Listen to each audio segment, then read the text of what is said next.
मैं जी उस दिन भी बलूचिस्तान यूनिवर्सिटी में जब आपने सरियार रोड ब्लॉक किया था, मुझे पता चला तो मैं आपकी खिदमत में आया और मैंने उस दिन भी कहा कि मुझे अफसोस है आज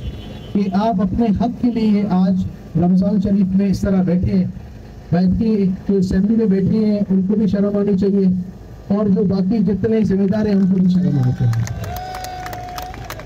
मैंने उस दिन भी कहा कि मैं आपके साथ हूँ और मैं आपकी इंशाल्लाह आवाज़ बनूंगा असेंबली में, और अगर मुझे इस धरने में आपके साथ इफ्तार करना हो चाहे सहरी करना हो मैं आपके साथ करूंगा इंशाल्लाह।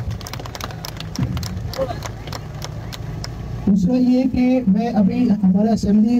स्टार्ट हो चुका होगा 3 बजे, तो मैं भी अंदर जाके जो जिम्मेदारान हैं, अगर चीफ मिनिस्टर साहब आ चुके हैं उनसे ही मैं मुलाकात करूंगा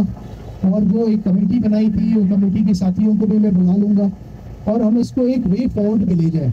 मगर एक चीज करना पड़ेगा कि एक कदम अगर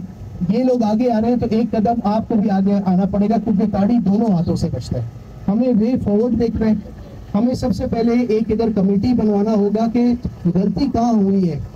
जो हमारे यहाँ वाइस चांसलर्स पहले आए हैं उनके ऊपर एक इंक्वायरी होनी चाहिए कि उनने किधर गलती की है कि आज अगर पूरे बलूचिस्तान में तनख्वाहें मिल रही है तो क्यों यूनिवर्सिटीज को नहीं मिल रही है, और आज हमारे स्टूडेंट्स क्यों सफर कर रहे हैं। देखिए ये नुकसान जो है हमारे मुस्तकबिल का है, हमारे बच्चों के मुस्तकबिल का है, तो हमें इसको बहुत सीरियसली लेना है और इसको हंगामी हालत में करना पड़ेगा। और मैं आपके साथ हूँ इसमें, ये नहीं समझे कि मैं एक MP हूँ, आप समझे कि मैं आपके साथ हूँ और आपकी आवाज़ असेंबली में, और इसमें चाहे जितने जो कदम हमें लेना पड़े मैं आपके साथ हूँ, चाहे इसमें जो नुकसानात हो तो आप बाद में देखी जाएगी। तो आप सबका मांगूंगा कि आप सब मेरी दुआ करें। बोनस तनख्वाह देनी चाहिए कि जिसके लिए आपके लिए आसान हो, बजाय कि वो आपको बोनस तनख्वाह दे रहे हैं, आपकी अपनी तनख्वाह नहीं दे रहे। तो ये सारी बातें मैं अपनी असेंबली में करूंगा, असेंबली के फ्लोर पे आपके लिए करूंगा, और उसके बाद जो रास्ता निकलता है या जो भी बात होगी मैं बाहर आपके बताऊंगा।